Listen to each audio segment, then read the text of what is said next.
নমস্কার। রোজই নানা রকম ঘটনা ঘটতে থাকবে আর প্রত্যেক দিন সে নিয়ে একটা করে ভিডিও করব, একদম অসম্ভব হয়ে দাঁড়িয়েছে। তো আজকে আমি যেটা করব সেজন্য এত কিছু ঘটে গেছে যে গতকাল কি কি ঘটলো সে নিয়ে একটা ছোট্ট করে স্থানীয় সংবাদের ক্যাপসুল আপনাদের দেব। তো ক্যাপসুলের প্রথম খবরটা কি, যে প্রখ্যাত ডাক্তারবাবু নারায়ণ ব্যানার্জি, খুবই বিখ্যাত মানুষ, মানে প্রবাদ প্রতিম ডাক্তার, সে তো আপনারা জানেনই। নরেন্দ্র মোদীর সভায় ব্রিগেডে উপস্থিত হয়েছিলেন, তার আগে তাকে লোকে বামপন্থী বলে চিনত। তো সেই প্রখ্যাত ডাক্তারবাবু নারায়ণ ব্যানার্জি গতকাল বলেছেন যে 7 দিন ধরে রেড রোড দখল করে একদিন যোগাভ্যাস করার ব্যাপারটা উনি একেবারেই পছন্দ করছেন না। কিন্তু এইটাই প্রথমবার বলে উনি মাফ করে দিলেন। সত্যি বলেছেন, প্রথমবার বলে মাফ করে দিলেন, পরের বার হলেই কিন্তু প্রতিবাদ করবেন। তো ওদিকে তার আরও অনেক সঙ্গীত সাথী এবং প্রাক্তন সঙ্গী সাথী অনেকেই ছিলেন। সেই সমস্ত বিপ্লবী ডাক্তাররা গতকালই হকার উচ্ছেদের বিরুদ্ধে স্থগিতাদেশ আনার জন্য বিকাশ ভট্টাচার্য, শামীম আহমেদ, গার্গী চট্টোপাধ্যায় ইত্যাদি প্রভৃতিদের তুমুল অভিনন্দন জানিয়েছেন। রক্তিম কিনা বলেননি, শুধু অভিনন্দন জানিয়েছেন। তো রক্তিম বলেননি কথাটা কেন বললাম, কারণ এর আগেই, দুদিন আগেই অবশ্য আরেক ডাক্তার, মন্ত্রী শারদ্বত মুখোপাধ্যায়, যাকে আমরা কয়েকদিন আগেই সোশ্যাল মিডিয়ায় দেখতে পাচ্ছিলাম যে বিধাননগর জুড়ে, উনি বিধাননগরের বিধায়ক, সল্টলেকের বিধাননগর জুড়ে বেআইনি এবং তথাকথিত জবরদখল উচ্ছেদ করবেন বলে ঘুরে বেড়াচ্ছিলেন। তো তাকেও এই বিপ্লবী ডাক্তাররা কিন্তু অভিনন্দন জানিয়েছিলেন। ফলে উচ্ছেদের পক্ষে যিনি, তাকেও এরা অভিনন্দন জানিয়েছেন। এবং গতকাল আমরা জানতে পারলাম উচ্ছেদের বিরুদ্ধে যারা স্থগিতাদেশ এনেছেন তাদেরকেও ডাক্তাররা অভিনন্দন জানালেন। তো এইটা গেল 2 নম্বর খবর। তৃতীয় খবর কি, আমাদের মিডিয়া অত্যন্ত সমাজ সচেতন, আপনারা জানেন। তো এর আগে তাদের একটা মুখ্য খবর ছিল ডিম, কোথায় কে ডিম ছুঁড়ে মারছে, এ নিয়ে তারা নিন্দেমন্দ স্বাভাবিকভাবেই করেননি, কারণ এখন তো আর পুরনো গণতন্ত্রের হালচাল চলে না। সমাজ সচেতনতা মানে এখন ডিম। একজন মন্ত্রী বলেছেন দেখলাম যে এখন পচা ডিমের দাম বা ভালো ডিমের থেকে বেশি ইত্যাদি প্রভৃতি। তো এর আগে আমাদের সমাজ সচেতন মিডিয়া বাজারে ঘুরে ঘুরে ডিমের দাম কত, পচার দাম কত, এ নিয়ে খোঁজ খবর নিচ্ছিল। এখন তারা কি করেছে যে গতকাল সেই সমাজ সচেতন মিডিয়া অরূপ বিশ্বাসের বাড়িতে নক করে মেসির হ্যাটট্রিকের খবর দিয়েছে। তো অরূপ বিশ্বাস কি কাণ্ড করেছিলেন সে তো আপনারা জানেনই। তো তিনি মেসিকে জড়িয়ে ধরেছিলেন। তো অনেকেই সেই নিয়ে ঠাট্টা কি করছে যে অরূপ বিশ্বাসের আশীর্বাদ না পেলে মেসির হ্যাটট্রিক হতো না। তো সে হচ্ছে একরকম করে, কিন্তু আমাদের সমাজ সচেতন মিডিয়া সেটাকে আরেক ধাপ তুলে নিয়ে গিয়ে সেটাকেই গুরুত্বপূর্ণ খবর হিসেবে পেশ করবে, এটা আমরা ভাবিনি। কিন্তু আমাদের এরা ক্রমাগতভাবে চমকে দেয় বলেই তো বঙ্গীয় মিডিয়া। এছাড়াও তারা গত পরশুদিন জানিয়েছিল যে পুষ্পা নামে যিনি পরিচিত, কেউ কেউ বলছেন গুন্ডা, কেউ কেউ বলছেন গুন্ডা নয় রাজনীতি, কি আমি জানি না, হয়তো গুন্ডা, ভয়ঙ্কর অপরাধী, আমি জানি না সেটা। তো সেই জাহাঙ্গীর খানকে কোমরে দড়ি বেঁধে কান ধরে রাস্তায় ঘোরানো যে হয়েছিল, তো এটা স্পষ্ট করে বলেনি, কিন্তু যেভাবে বলছে যে বেশ হয়েছিল আর কি। তো আগেই বললাম যে গণতন্ত্রের রীতিনীতি, আইন কানুন এখন বদলে গেছে। তো গত পরশুদিন তারা বলেছিল যে এই কাণ্ডের প্রতিবাদে যারা পথে নেমেছিলেন তারা কিন্তু আসলে থানা দখল করতে গিয়েছিলেন বলে একটা সিসিটিভি ফুটেজও দেখিয়েছে। তাতে দেখা গেছে গুচ্ছের মহিলা, কারো হাতে কিছু জিনিসপত্র নেই, কয়েকজন পুরুষও ছিলেন। একজন মহিলাকে তো দেখলাম যে কোলে বাচ্চা নিয়ে যাচ্ছেন। তো কোলে বাচ্চা নিয়ে খালি হাতে সশস্ত্র বন্দুকধারী আধা সামরিক বাহিনী এবং পুলিশের থানা দখল করতে গিয়েছিলেন কি করে সেটা আমি জানি না। তবে ওরা যখন বলছেন নিশ্চয়ই তাই হয়েছে, হতেই পারে, আমি জানি না, বলতে পারবো না, কিন্তু সেটা আজকের বিষয় না। তো এই খবরটা দেওয়ার পর মুখ্যমন্ত্রী চলে গিয়েছিলেন বোধহয় ফলতায় কিনা আমি নিশ্চিত নই, তো একটা জনসভায় ভাষণ দিচ্ছেন দেখলাম। তো সেখানে তিনি খুব পরিষ্কার করে বললেন, তিনি পুলিশকে বলেছেন যে এই যে লোকজন যাদেরকে ভিডিওয়ে দেখা গেছে এরা কেউ যেন বাড়িতে না থাকে, মানে খুব কড়া আইনে এদেরকে গ্রেপ্তার করতে হবে। এবং সেটাও আজকের বিষয় নয়, আজকের কথা হলো তিনি আরও জোর দিয়ে খুব স্পষ্ট করে বললেন যে শুধু জেলের ভাত খাওয়ানো নয়, যারা হামলা করেছে তাদের সম্পত্তি বাজেয়াপ্ত করে সেই সম্পত্তিকে নিলামে চড়ানোর কাজও কিন্তু ডবল ইঞ্জিন সরকার করবে। তো ইনি বলেছেন আইনের পথে থাকুন, আইন ভাঙবেন না, কিন্তু এই যে সম্পত্তি বাজেয়াপ্ত করে তাকে নিলামে চড়ানো, এটা কোন ফৌজদারি আইন বলে করা হবে সেটা তিনি বলেননি। হতেই পারে, নানা রকম আইন টাইন আছে, আমি তো জানি না, কিন্তু খবর এটাই। এছাড়াও কালকের একটা গরম খবর আছে, সেটা কি না, মমতা বন্দ্যোপাধ্যায়, প্রাক্তন মুখ্যমন্ত্রী মমতা বন্দ্যোপাধ্যায় হকার উচ্ছেদের বিরুদ্ধে ফ্যাতাড়ু মিছিল করেছেন। তো হকার উচ্ছেদ শুধু না, তাদের কর্মীদের যে মারধর করা হচ্ছে বলে তিনি দাবি করছেন, তার বিরুদ্ধেও মিছিলটা করেছেন। তো তার আগে তো হাইকোর্টে গিয়ে তাঁর বিধানসভা কেন্দ্র, সেখানে যে গণনায় গোলমাল করা হয়েছে সে নিয়ে একটা অভিযোগও করেছেন, মামলা দায়ের করেছেন। নিউ টাউন রাজারহাট নিয়েও মামলা দায়ের করা হয়েছে। তো এগুলোর পরে গতকাল হঠাৎই হকার উচ্ছেদের বিরুদ্ধে ফ্যাতাড়ু মিছিলও করে ফেলেছেন। তো ফ্যাতাড়ু মিছিল কেন বলছি, কারণ কোথাও কোনো খবরাখবর ছিল না, বা পুলিশই পারমিশন নিয়েছেন কিনা জানি না, আটকে দেবে বলে নাও নিতে পারেন, কিন্তু আমি নিশ্চিত নই কী হয়েছে। তো খবরাখবর ছিল না, তিনি হঠাৎ জড়ো হয়ে গেছেন এবং দেখা গেল যে মমতা বন্দ্যোপাধ্যায়ের যে একটা ব্যাপার ছিল যে উনি যেখানে দাঁড়ান সেখানে মিছিল শুরু হয়ে যায়, কোন কারণে আমি জানি না। তো দেখা গেল সেটাই হয়েছে, যে গুচ্ছের লোক হয়ে গেছে। তো সেইটা হয়ে যাওয়ার পর মিডিয়া খবর করেছে যে হাতে গোনা কর্মী, নেতা কর্মী ছাড়া আর কেউ নেই মমতার পাশে।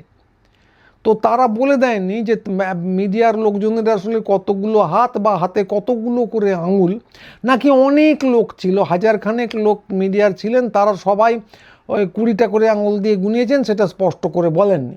তো মিডিয়া থেকে আরও জানা গেছে যে অবস্থা এতই খারাপ যে স্বয়ং ডেরেক ওব্রায়ান নাকি মমতার বাড়ির মেন গেটে তালা লাগাচ্ছেন।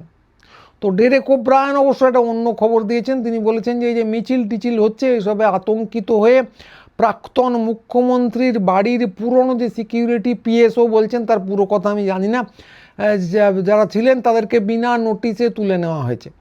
তার জায়গায় নতুন অচেনা কিছু লোককে পাঠানো হয়েছিল, তাদেরকে মুখ্যমন্ত্রী বলেছেন এদেরকে প্রাক্তন মুখ্যমন্ত্রী বলেছেন যে এদেরকে নেওয়া যাবে না, এবং বিনা নোটিশে এরকম করে সিকিউরিটি বদলে দেওয়া যায় না, টোটোকলে কিছু আটকায়, তার বিশদ আমি জানি না। তো এই হচ্ছে ডেরেক ওব্রায়ানের ভার্সান। আর গদি মিডিয়া কি বলেছে সেটা তো আপনাদের আগেই বললাম। তো এর মধ্যে ওই যে বলে না কাব্যে উপেক্ষিতা, ওই যে নতুন লোকেদের যারা পাঠানো হলো, নতুন লোকেদের পাঠানো হয়েছিল সরকারের পক্ষ থেকে, লালবাজারের পক্ষ থেকে, তাঁরা এই সব খবর দাবি পাল্টা দাবির মধ্যে পড়ে গেছেন, হুগলি জেলার ভাষায় যাকে বলা হয় ফাঁকে, অর্থাৎ কিনা মাঝখানে আটকে গেছেন। তো সেই কাব্যে উপেক্ষিতা নতুন পুলিশের লোকেরা, সেই বেচারারা রাত্রে কোথায় ঘুমোলেন সেই খবরটা কিন্তু আমরা পাইনি, দিতে পারলাম না। আর হ্যাঁ, সবশেষে যেটা বলতেই হবে সেটা হলো যে গতকাল হকার উচ্ছেদের বিরুদ্ধে হাইকোর্ট স্থগিতাদেশ দিয়েছে। তো হাইকোর্ট এর আগেও আমার যতদূর মনে পড়ছে, আমি নিশ্চিত নই, ভুল হলে মাফ করে দেবেন, আরেকটা স্থগিতাদেশ দিয়েছিল। আর তিলজলায় যে তিলজলায় যে উচ্ছেদ হচ্ছে তার বিরুদ্ধেও তো একটা স্থগিতাদেশ দিয়েছিল। তো এর আগেও এই সৃজন যখন যাদবপুরে বলছিলেন তখন তিনি আরেকটা রায়ের উল্লেখ করছিলেন যে এভাবে উচ্ছেদ করা যায় না, ফলে স্থগিতাদেশ রায় এসব আগেও দিয়েছে। তো সেখানে স্পষ্ট করে বলা হচ্ছিল যে পুনর্বাসন না দিয়ে এরকম করে দুমদাম করে উচ্ছেদ দেওয়া যায় না, উচ্ছেদ করা যায় না, এরকম নাকি রায় আছে। তা আমি রায় দেখিনি, কিন্তু ওরা নিশ্চয়ই মিথ্যে বলছিলেন না, সত্যি কথাই বলছিলেন, আমি ধরে নিলাম। তো কথা হচ্ছে যেটা এখানে বক্তব্য সেটা হচ্ছে যে এর আগেও এরকম স্থগিতাদেশ দিয়েছে, নির্ঘাত দিয়েছে, রায়টাও দিয়েছে। আমরা আশা করতে পারি যে হাইকোর্ট ভবিষ্যতেও এরকম রায় নিশ্চয়ই দেবে। কিন্তু আমরা যেটা দেখতে পাচ্ছি সেটা হচ্ছে তার মধ্যেও চলছে কিন্তু বুলডোজার দিয়ে উচ্ছেদ। তো পলতায় উচ্ছেদ হয়েছে বলে খবর পেলাম, হাওড়ায় উচ্ছেদ হয়েছে বলে খবর পেলাম। খবর শুধু নয়, তার নানা রকম ভিডিও টিডিও চারদিকে ঘুরে বেড়াচ্ছে, সে আর আপনাদের দেখিয়ে বিব্রত করলাম না। সব জায়গারই তো একই রকম চিত্র, ফলে নতুন করে আর কি ভিডিও দেখাবো। মানে ব্যাপারটা হচ্ছে যে গতকালের ম্যাজিকের মতো, গতকাল যেখানে জমজমাট দোকানপাট ছিল, গতকাল যেখানে ব্যবসাপাতি হচ্ছিল, আজকে সেখানে শুধু ধ্বংসস্তূপ পড়ে আছে। ঠিক মনে হচ্ছে যে যুদ্ধক্ষেত্রের শেষে সমস্ত কিছু ভেঙে চুরে গেছে এবং ধ্বংসস্তূপের টুকরো টাকরা বিভিন্ন জিনিস পড়ে আছে আর কি। তা সত্যি কথা বলতে গিয়ে যুদ্ধই তো চলছে, মানুষের জন্য যুদ্ধ চলছে, তো আমরা জানি, কিন্তু সেটা কথা নয়। যেটা বলছিলাম সেটা হচ্ছে যে বিভিন্ন রায় টায়ের মধ্যেও ধ্বংসলীলা তো চলছেই, একরকম করে বুলডোজারও চলছে। ফলে হাইকোর্ট এর আগেও রায় দিয়েছে, এর আগেও স্থগিতাদেশ দিয়েছে, কোর্ট নিশ্চয়ই ভবিষ্যতেও রায় দেবে, ভবিষ্যতেও স্থগিতাদেশ দেবে। তা আমার কীরকম মনে হচ্ছে যে তার মধ্যেও বুলডোজার চলতেই থাকবে নানাভাবে, আইনের নিশ্চয়ই ফাঁকফোকর আছে। তো যাই হোক, আমার কপাল ভালো যে আইনের পথে চলবে আর বুলডোজারের পথে চলবে, এই মর্মে এখনও কোনো বিবৃতি কেউ দেননি। তো এই অবধি শুনে কেউ যদি ভাবেন যে আমি ঠাট্টা ইয়ার্কি করছি, তো তাদেরকে খুব স্পষ্ট করে বলে দেওয়া যাক, এই সমস্ত ব্যাপারে আমি ভীষণ সিরিয়াস, এখানে ঠাট্টা ইয়ার্কির কোনো ব্যাপার নেই। অনেকে আমাকে দু একজন এই ধরনের লেখা ফেসবুকে লেখায় তারা আমাকে বলেছেন যে আমি স্ট্যান্ড আপ কমেডির স্ক্রিপ্ট লিখছি কিনা। তো ভেবেছেন যে স্ট্যান্ড আপ কমেডি স্ক্রিপ্ট লিখছি, এর জন্য আমি কৃতজ্ঞ, আমার যে স্কিলটা আছে বলে ভেবেছেন এর জন্য আমি কৃতজ্ঞ, কিন্তু না, আমি তা লিখছি না। দীপাংশু আচার্য খুব ভালো ভালো স্ট্যান্ড আপ কমেডি করছে, আপনারা ইচ্ছে হলে সেগুলো দেখে নিতে পারেন, ইউটিউবে পাওয়া যাবে, ফেসবুকেও আছে, আমি দেখেছি, খুব খুব চমৎকার। তো সেগুলো আপনারা দেখে নিতে পারেন। কিন্তু আমার যেটা, এটা একেবারেই কমেডি টমেডি কিছু না, এটা একদম বিলক্ষণ, কেউ ভুল বুঝবেন না, বিলক্ষণ বিশুদ্ধ স্থানীয় সংবাদ, যেভাবে আমি শুরু করেছিলাম।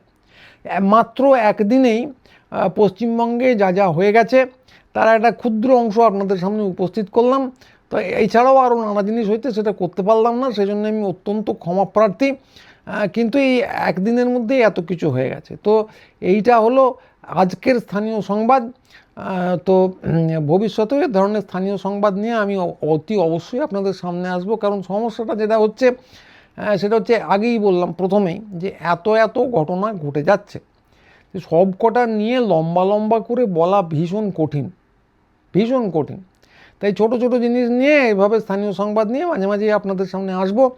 আর যদি বড় কিছু ঘটনা ঘটে সেটা নিয়ে তো আসবই। যেমন আমি আজই জানতে পেরেছি যে অন্নপূর্ণা যোজনায় ঠিক কতজন এখনো পর্যন্ত টাকা পয়সা পেয়েছেন আর কি। তো একটা জটিল হিসেব আছে, তো সেইটা লম্বা হয়ে যাবে বলে আজকাল আপনাদের জানাতে পারছি না। কিন্তু একটা খুব গুরুত্বপূর্ণ খবর আছে, সেটা আপনাদের সামনে অতি অবশ্যই আগামীকাল নিয়ে আসবো। আর আপনারা এই যে ভিডিও দেখলেন, যারা দেখছেন, যারা মনে করছেন যে এই নিয়মিত স্থানীয় সংবাদগুলো আপনাদের জানা দরকার, শোনা দরকার, বোঝা দরকার, অনুধাবন করা দরকার, প্রণিধান করা দরকার, তারা অতি অবশ্যই চ্যানেলটা সাবস্ক্রাইব করুন এবং বন্ধুবান্ধবদের পাঠান যেন দেখেন। আর হাইপ টাইপ করুন, এগুলো করুন, এগুলো কাজে লাগবে। কারণ ছোট মিডিয়াই হচ্ছে আমাদের ভবিষ্যৎ।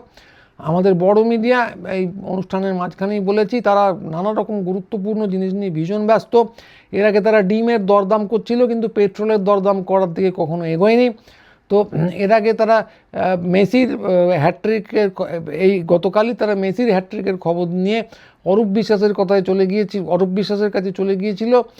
কারণ এখন পোস্ট অফিসের অবস্থা খুব খারাপ, চিঠি সব ভালোভাবে ডেলিভার করা হচ্ছে না, তাই সেই দায়িত্বটাও তাদের পালন করতে হচ্ছে। তো ফলে এই সমস্ত যে গুরুত্বপূর্ণ খবর চলছে, যেমন রাহুল গান্ধী গতকাল একটা বড় জনসমাবেশ করেছেন, তো সেইটা তারা দেখানোর সুযোগ পায়নি। কিন্তু মমতার জনসভায় যে হাতে গোনা লোক হয়েছে এটা তারা দেখানোর সুযোগ পেয়েছে। বিভিন্ন জায়গায় যে হকার উচ্ছেদের বিরুদ্ধে জমায়েত হচ্ছে সেগুলো তারা দেখানোর সুযোগ পাচ্ছে না। তার কারণ হচ্ছে যে তাদের আরও বড় বড় ওই যে ধরুন ডিম বা মেসি হ্যাট্রিক নিয়ে অরূপ বিশ্বাসকে খবর দিতে হবে, এই সমস্ত বড় বড় জিনিস দেখানোর আছে। ফলে আমাদের চ্যানেলগুলো অনুসরণ করুন, আমরাই কিন্তু আপনাদের ছোট ছোট খবর, ততটা গুরুত্বপূর্ণ যেগুলো না, অথচ যারা জানতে চান তাদেরকে আমরা জানাবো। আপনারা যারা জানতে চান অতি অবশ্যই সাবস্ক্রাইব করবেন, বন্ধুবান্ধবদের পাঠাবেন, আমাদের সঙ্গে যোগাযোগ রাখবেন, আমাদের সাইটে আসবেন, কলেজ স্ট্রিটে আমাদের দোকান আছে, সেখানে অতি অবশ্যই ঢু মেরে যাবেন। এইগুলো হলে আমরা নিজেদের মধ্যে যোগাযোগ রাখতে পারি, আমরা হয়ে উঠতে পারি একটা কণ্ঠস্বর যারা এই ছোটো ছোটো খবরগুলো দেবে, ভালো ভালো খবর যেগুলো স্থানীয় সংবাদ যা। তো আজকে এইটুকুই, সবাই ভালো থাকবেন, নমস্কার।